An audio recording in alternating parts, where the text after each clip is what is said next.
To my flank is a Finngolian, one of the last of an ancient race of people that spans a history of hundreds of thousands of years. The Finngolians were well known across the planet for their brutal mastery of mounted archery. However, ever since the days of the Finno Korean Hyperwar, they are a shadow and shell of their former selves, as many people do not know of their traditional range from the steppe lands of Finland all the way to Mongolia, in a land between we know as Finngolia. Good afternoon, everybody. My name is Professor Raffle, and welcome to Real Human History 101. So, let's get started. For today's class, we will be learning about Finngolia.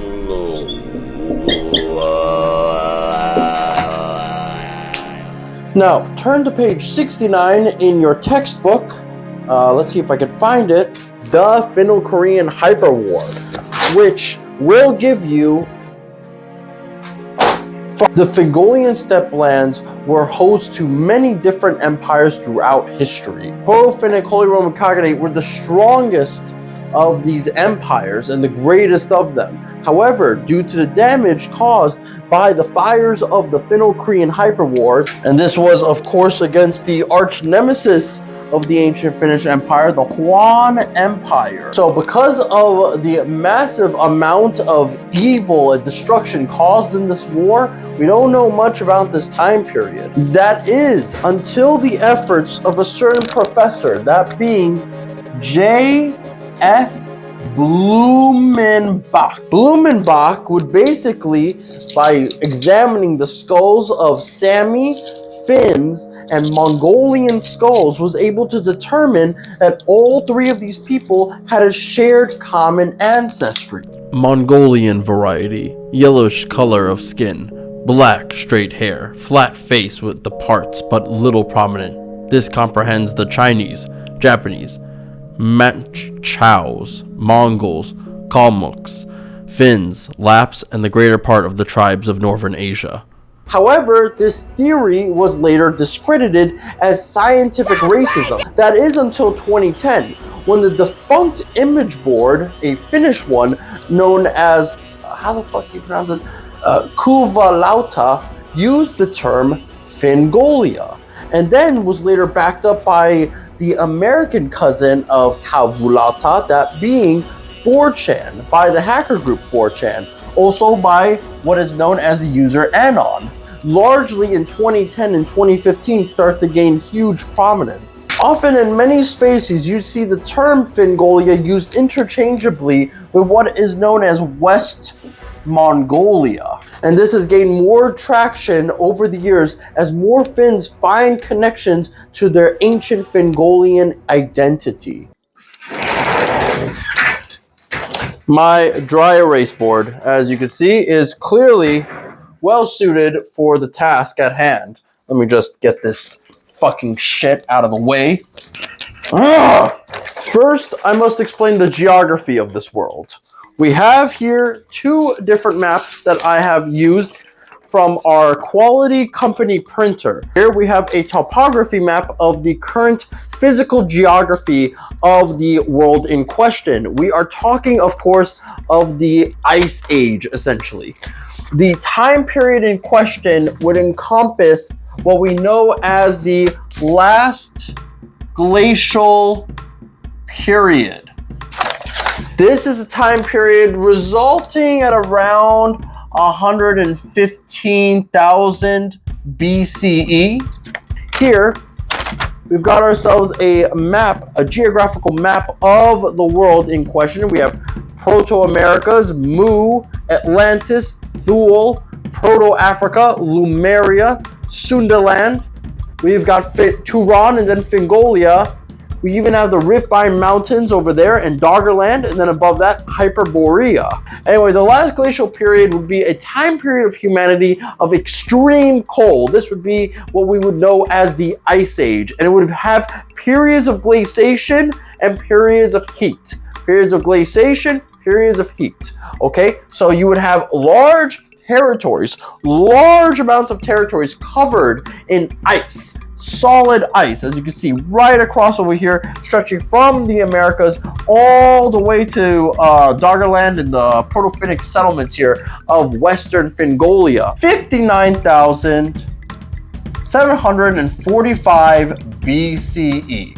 That is the establishment of the Proto Finnic Holy Roman Khaganate. They would call it Perfrick. This marker fucking sucks. The Huan Empire would establish itself in 13,000 BCE. Now you may be asking yourself, well, how can the Proto Finnic Holy Roman Khaganate, or Perfrick, fight against the Huan Empire, even though that one empire was created tens of thousands of years earlier than the other one? All right, so here's my map of the whole world. We have Proto-Africas over here. We have Proto-India, Sundaland, Lemuria, Proto-Australia, Mu, Eurasia, Atlantis, Thule, Proto-Americas, Mu again. We even have some landmarks, the Bering Land Bridge. We have, of course, Hyperborea. Did I say Eurasia? I think I said Eurasia. We have a couple lakes here and there. And we have a very fugly looking Middle East. How about we fix that? Because, Jesus, am I not an artist? Okay, that's a little bit better, a little bit pudgier.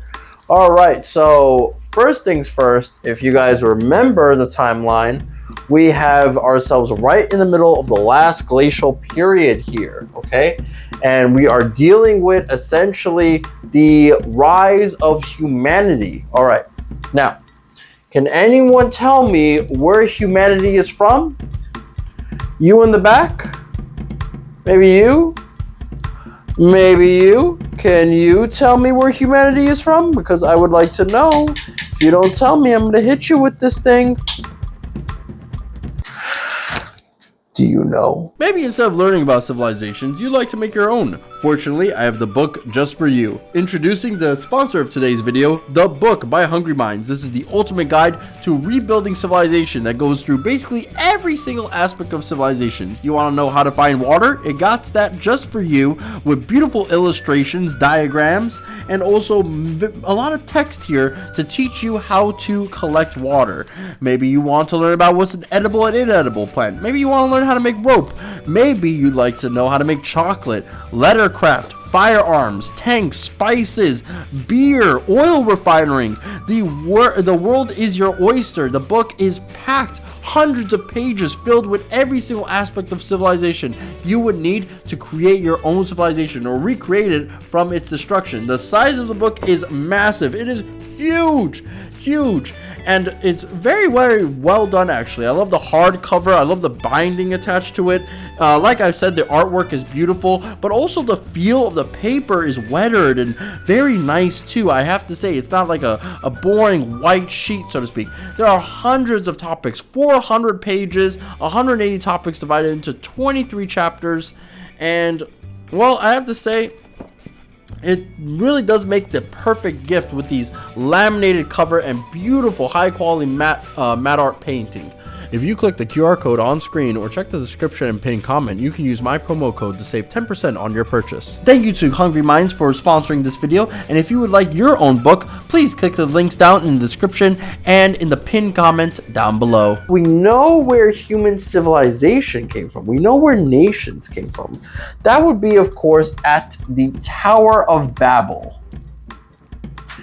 Now, if you guys remember your Bible class, you would know that the Tower of Babel is essentially a structure in which a united humanity attempted to create a tower to reach the heavens. God, of course, would punish humanity with its arrogance and would divide us up between many different language and cultures and people. And so, humanity from the tower will migrate to many different locations. Along with these humans are the Nephilim. The Nephilim, prior to the tower's creation, had basically corrupted humanity by teaching them witchcraft, slavery, warfare, and thus God would send over his flood to wash away the planet and cleanse it, giving rise to Noah and his children, who would land on a undescribed mountain here, and then they would push on to further the human race through his children and their children's children. Some Nephilim would survive, of course, and then they would be part of this grander tribes of humanity sort of united empire. And when humanity would be scattered across the wind through their many languages, the Nephilim would follow. A quadrant of those tribes of man, as we would like to call them, would end up in a place known as Turan. Turan is home to the Turanians, ruled over by King Tur after he got his empire from his dad Feyruddin, who split up his empire into 3 parts, ruled by Salm in the west, Iraj in the middle, and Turan in the east. Turan encompasses what we know as an area of... Oh, wait. This is not Turan. Sorry. Give me a second. Yeah, there we go. Turan would encompass an area that we would come to know as Central Asia, essentially. And this would be the birthplace to the Turanians. Now, the Turanians really aren't super important to our story, but they are an origin point for one of the main actors, that is the Proto Finnic Holy Roman Khaganate. And we'll look at them through this map. God damn it! Can you get out of my shot? Before you stands one of the many different armies of the Turanian forces. These were what we would call to be known as the ancestors of the Finngolians. The Finngolians were a branch of the Turanian armed forces, or the horde, so to speak, that would come in, raid and loot civilizations and cities and kingdoms and add them back to their tribe, to their clan, giving it back to their Khan. We see over here a Finnish Khagan over here, along with his cohorts, along with his tribesmen. And we can see tens of thousands of Finngolians and fellow Turanians flooding into the city. And also, we see the slaughter. Millions, thousands, billions dying and flooding the river in red orgy. And over here, XD. Here's the Finngolians alongside their fellow Turanian brethren. They would create future pre-horse archer empires and horse archer empires that would rule our world today. Notice the Finngolian flag and the Estonian flag, hinting at a shared Finngolian ancestry. The dry erase board is ready. We have ourselves a map of Europe, or Eurasia as it is called. Eurasia encompasses Europe and Asia. Shit. Basically, the Turanians, right, come from what we know as the Tower of Babel. A portion of humanity and Nephilim will migrate to what we know as Turan, becoming the Turanians, sacking and looting cities, birthing the many cultures and practices that pre-horse archer and horse archer empires will come and know and love and die on. They wouldn't be Finngolians yet. They would still be Turanians until they left Turan and head over to Finngolia. In Finngolia, you would largely see the same Turanian peoples have the same type of attire and lifestyle and everything as their brethren, now more focused on Finnish identity and lifestyle. These would be the Finngolians, and they would soon ditch their horses in favor of what we know as mammoths. Mammoth warfare becomes a huge aspect of the Proto-Finnic lifestyle, and it will come strictly from the pre-horse archers of the Finngolians, what we know as pre-horse archer. The Finngolians will fight amongst each other over many different tribes and Khans and Khagans and Khaganates and all that shit, and will keep battling each other for domination over the Finngolian steppe. It stretches from Finland all the way to Mongolia. So Finngolia is where you see the creation of the Finngolian culture and people. Now, as a quick tangent before we get on with the rest of the class, I just want to talk about some aspects of Finngolian culture and lifestyle. First and foremost, they were never a united people. Their people were divided among countless different Khans and wandering Khaganates. They had yurts dotted across the steppe lands, this vast area here where you would see Finngolians on mammoth back fight against Finngolians on horseback. And you can also see here that they had no love for cities. They would often be raiding cities in China, over in the Middle East here, where they would oftentimes ally themselves with their cousins, the Turanians, and invade into Iraj. They would invade into Europa, maybe even to Africa as well. they would find freedom in the open plains, and they thrived on the pillaging of the settled peoples around them. They also thrived on battling each other in one-on-one combat, in wrestling matches no less, in feats of strength and honor and magical prowess. Oftentimes, the objects that they were fighting for were the richer pastures for their herds. You see, the most powerful of the Khans would have the largest amount of horses, mammoths, whatever type of livestock that the Finngolians can get their hands on. The Finngolians, in times of peace, enjoyed the heat of saunas. They would plunge themselves into ice baths. They feasted on brown pudding. They drank copious amounts of liquor in the snow. The few words that they spoke were written down by and remembered only by shamans, and when they died, they were buried beneath the eternal stars. Being a Finngolian, outside of, random bouts of dysentery, was pretty dope, actually. I won't even lie. However, a portion of these Finngolians will migrate up north, where nomadic lifestyles are not useful. And instead, what you see is a sedentary lifestyle starting to form that would create what we know as the Proto Finnics. The Proto Finnics would inhabit a land that we would know as roughly the modern-day Nordic countries of Finland, Sweden, Norway, Denmark, what have you. And so the Proto Finnics would be divided up into many different Vanha tribes, and they would battle amongst each other for the resources of this upper northern area over here. This is what we call Northern Finngolia, so to speak. Northern Finngolia reaches all the way to the edge of the Rifine Mountains, where we find ourselves in Hyperborea, which is known as beyond the Boreas, the Boreas wind originating from the Rifine Mountains. The Proto Finnics would live in this very cold, very desolate landscape, okay? This is, again, the last glacial period. Shit is cold.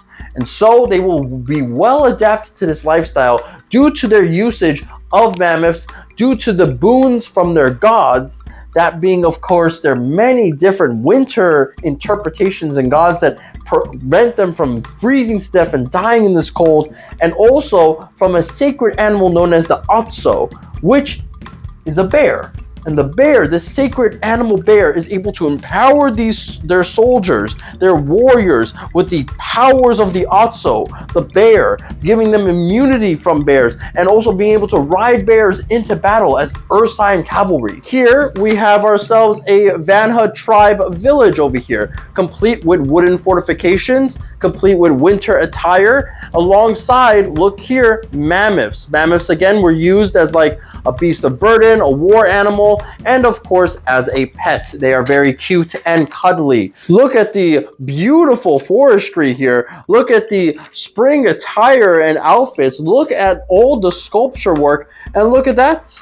Up in the sky, a flying machine, no less. Obviously of magical usage, as the Proto Finnics wouldn't be able to discover flight until the Proto-African kingdoms would teach them that. You can even zoom in right now, you can see like all the little people. Slowly and slowly, the Vanha tribes would coalesce into one Khaganate, right? They would battle each other for control, and eventually over time, one group would basically conquer the rest of them. A council was decided basically, due to the fact that very early on, the ruler of this united Vanha tribe of Proto Finnics was basically killed in a freak accident involving raw fish. And so because of that, he would die and he would leave no heir, leaving, of course, the Proto Finnics on the verge of tearing themselves apart again and losing this united Vanha tribe, this united Proto-Finnic empire. The shamans of every single Vanha tribe would get together and they would basically vote on who would be the next ruler of this ancient Finnish empire. And so the mayor of Helsinki was voted on to be this ruler, and so he would establish the Khaganate, the Proto-Finnic Holy Roman Khaganate, in 59,745 BCE.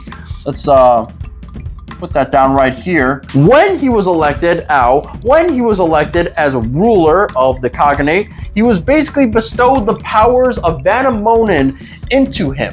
by the shamans. The shamans had powers beyond reckoning that would tap into the very gods of Finnish mythology. And so the power of Vainamoinen basically surged through this Khagan. And so the Khaganate was born. Funny enough, Helsinki would be moved to Helsinki would be established in 59,743 BCE, so only 2 years before the Khaganate was even established. While the rise of the Proto Finnic Holy Roman Khaganate was underway, the Finngolians, cousins to the Proto Finnics, were not sitting idly by, and they had heard tale of this mythical kingdom being created. So they would migrate en masse to the Khaganate.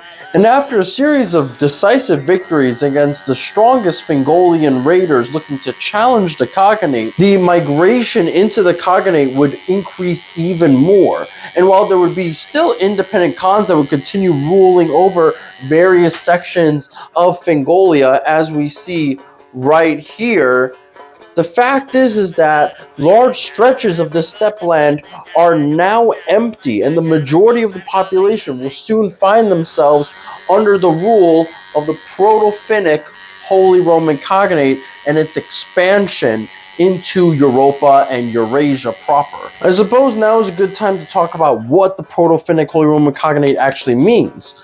Proto-Finnic is the main ethnicity of the Khaganate, okay? And then afterwards, holy represents the shamans, as the Khaganate would be considered a shamanic theocracy in many cases. Roman relates to the subjugated Europeans. This was really established after the founding of Roma. And Khaganate, this word really ties into the Finngolian past of the Khaganate of the ancient Finnish Empire and their Finngolian cousins. And as you know, above those shamans, if we could put the shamans at the top, Finns at the bottom, the Khagan, who I'm not going to spell out, is the Khagan Vainamoinen. This is, of course, another Proto-Finnic civilization, another Proto-Finnic city on the outskirts of what we know as Eastern Europa. So we can see here the ice sculptures, the ice pyramids, so to speak, the beautiful like sculptures to the various gods. And look at that, a train of mammoths heading out of the city. This would be what would happen following the foundation of the Khaganate. The Khan would establish a eugenics program in which the citizenry would be given raw fish. If they were weak enough to not be able to digest the raw fish, they would die. If they were dumb enough to not realize that they couldn't handle eating the raw fish, they would also die. Thus creating a population that was very healthy, very strong, and very intelligent. This population, of course, would band together and start to conquer across Europa, essentially. Behold, a map of the ancient Finnish Empire here. This is basically the core territories of the ancient Finnish Empire here. We even have the ancient name of the ancient Finnish Empire, as well as possible length of the existence of it. 7,349 BCE is still kind of like a weird timeline, especially since the Hyperwar ended at about 6,201 BCE, but whatever. Anyway, over here you can see a variety of cities. This is what we call the Great Finnish Cities. You see, as the Finnish Empire conquered into Europa, they will colonize and Finnish-size the territories and cities of the peoples that live there. This is basically the core territories of the ancient Finnish Empire here. We even have the ancient name of the ancient Finnish Empire, as well as possible length of the existence of it. 7,349 BCE is still kind of like a weird timeline, especially since the Hyperwar ended at about 6,201 BCE, but whatever. Anyway, over here you can see a variety of cities. This is what we call the Great Finnish Cities. You see, as the Finnish Empire conquered into Europa, they will colonize and Finnish-size the territories and cities of the peoples that live there. So the tribes of man, that being made up of mankind, Homo sapiens, Neanderthals, Nephilim, maybe some surviving children of Erectus, maybe some early hominids, maybe even some serpent men coming up to the surface to try and get a glimpse of mankind's booty. Essentially, all of them would be Finnicized, and cities would be colonized all around this area here. So, Talina, founded in 57,937 BCE. We've got Rome, 43,045 BCE. We have Barcelona, 39,642 BCE. Lund 2, 34,753 BCE. It's a little hard to read because the yellow is so tiny. You know, the list goes on, really. I could really name every fucking city in Europe. Every major city, every major capital in Europe, it was once an imperial Finnish city and has had its culture derived directly from Finnicization. So you can thank every single aspect of European culture on the Finns right here. And so these would be called the imperial Finnish cities. Ugh. And that's basically kind of the extent of their land, so to speak, for a good while, actually. Why are these cities tens of thousands of years apart from each other? Fuck. Well, it has to do with the Atlantean-Finnish Wars.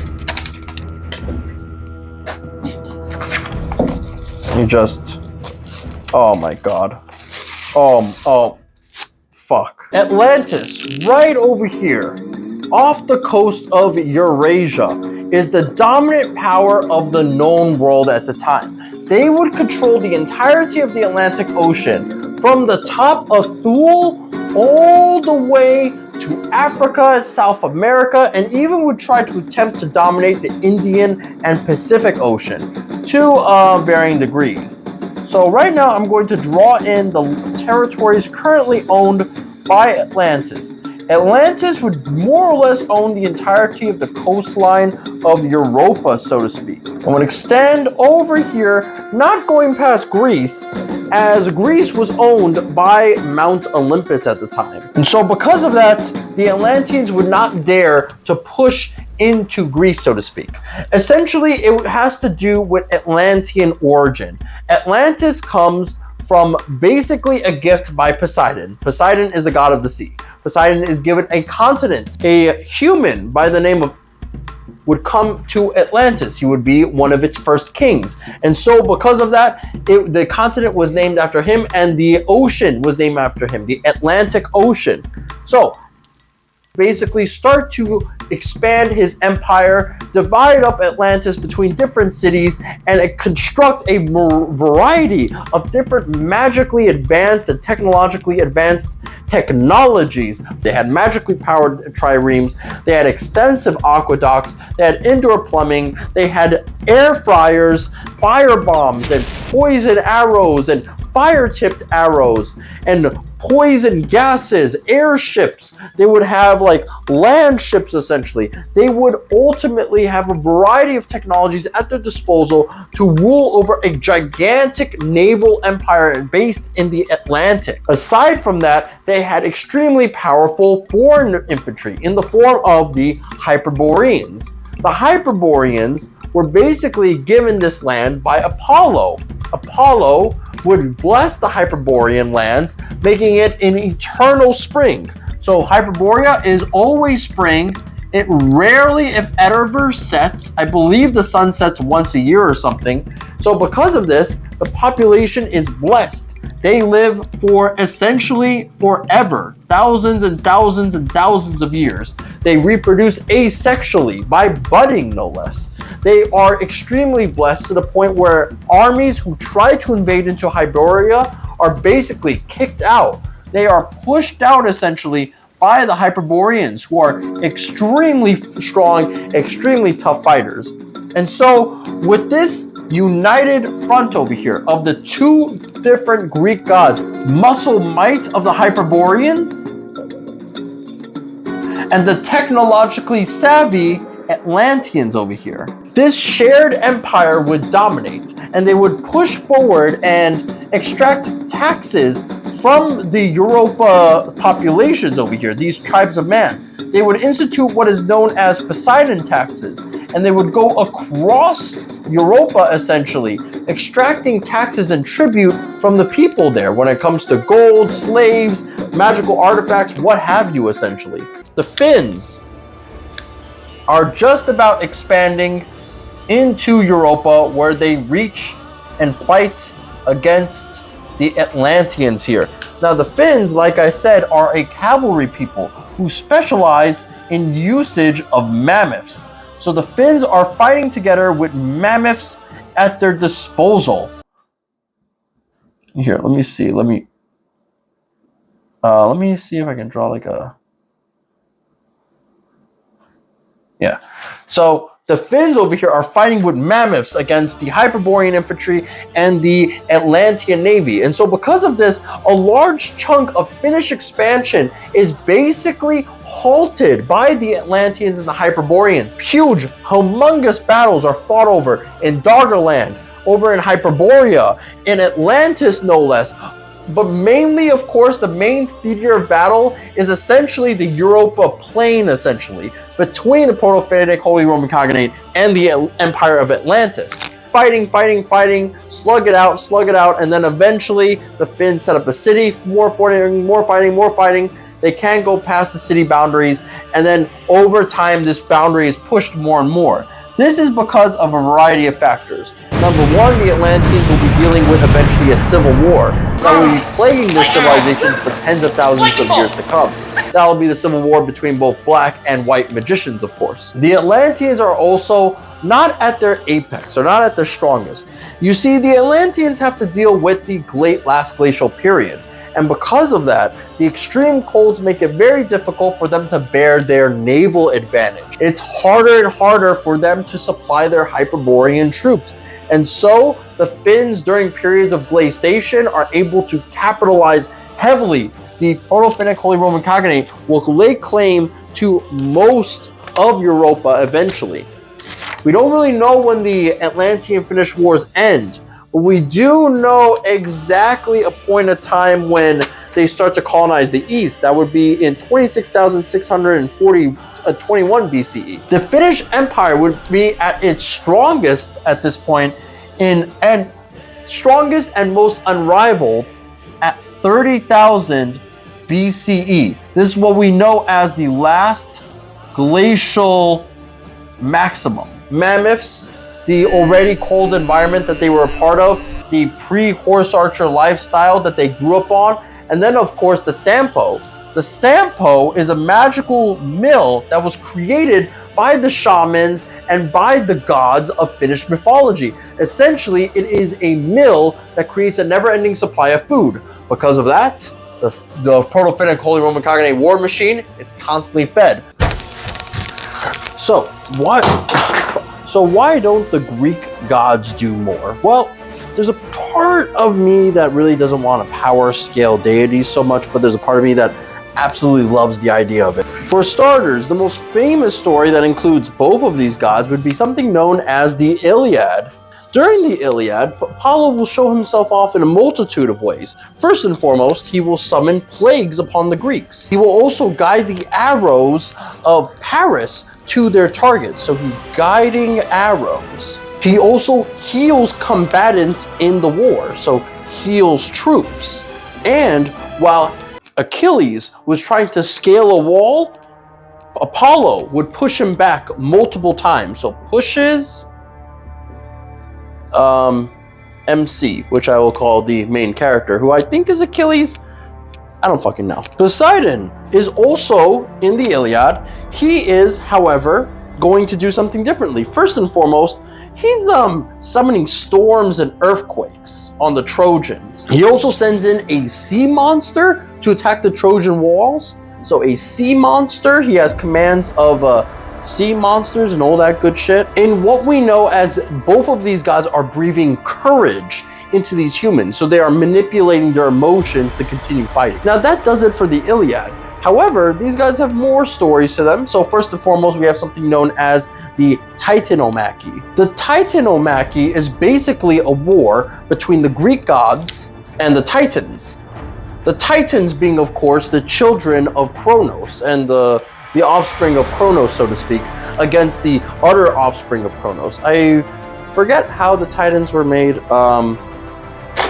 I don't know, to be honest with you.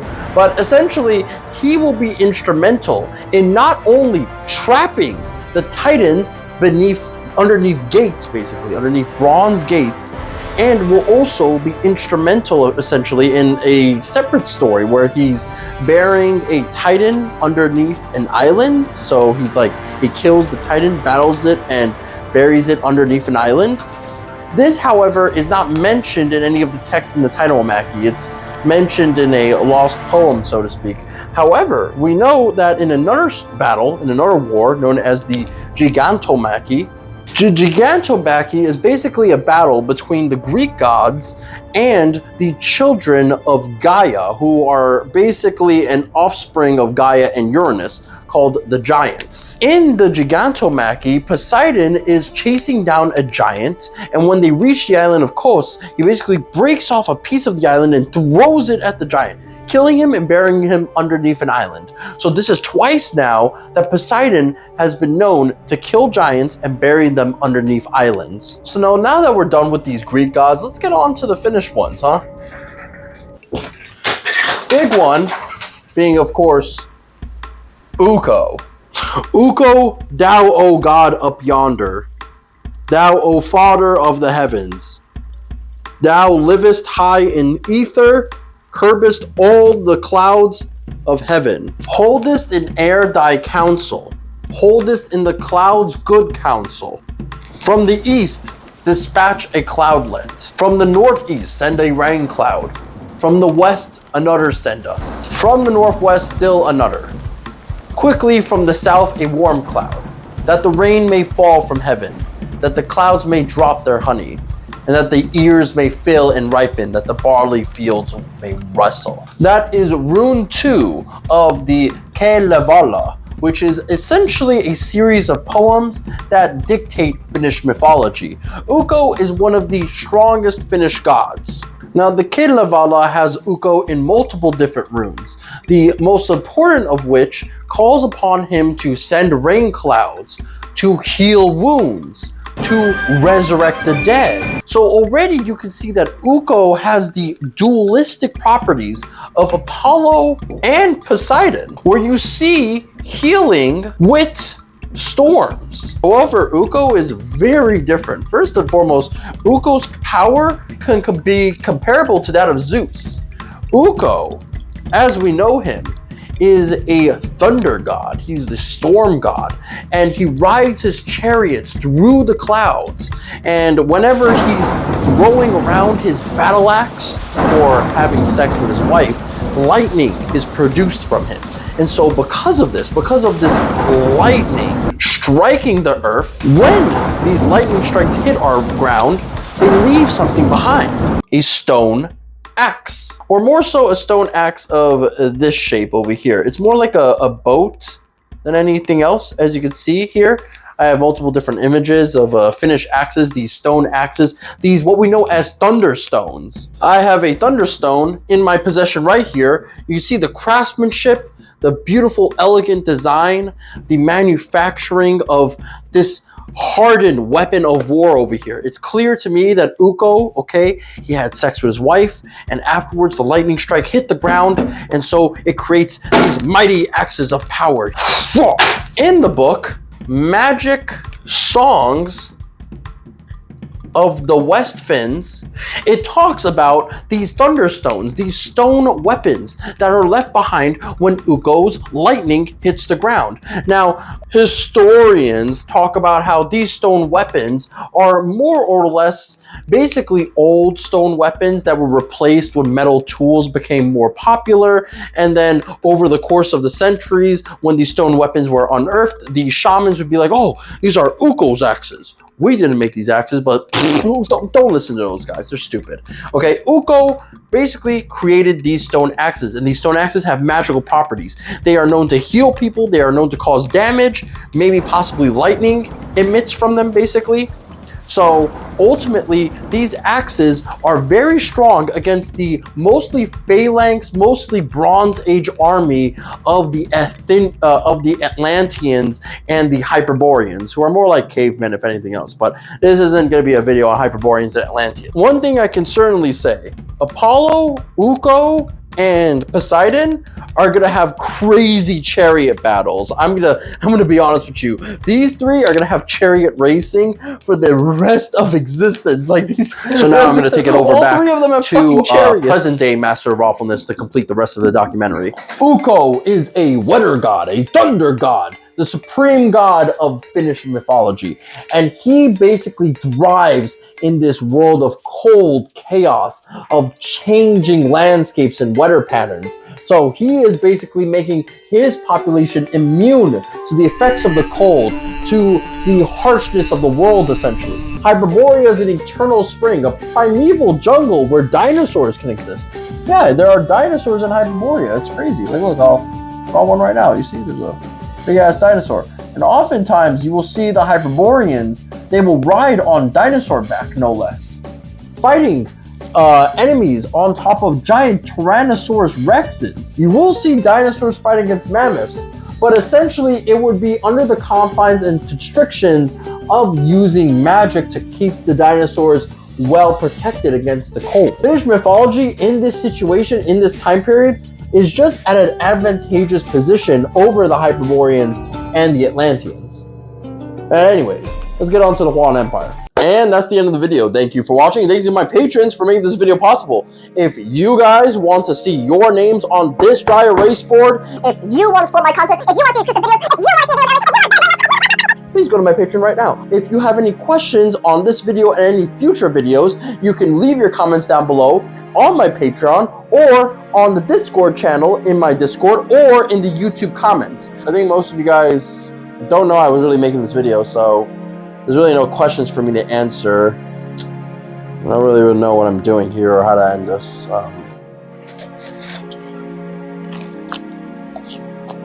Like, it took a while to make this. Yeah. Alright. Fuck this. I'm leaving. Bye, idiots.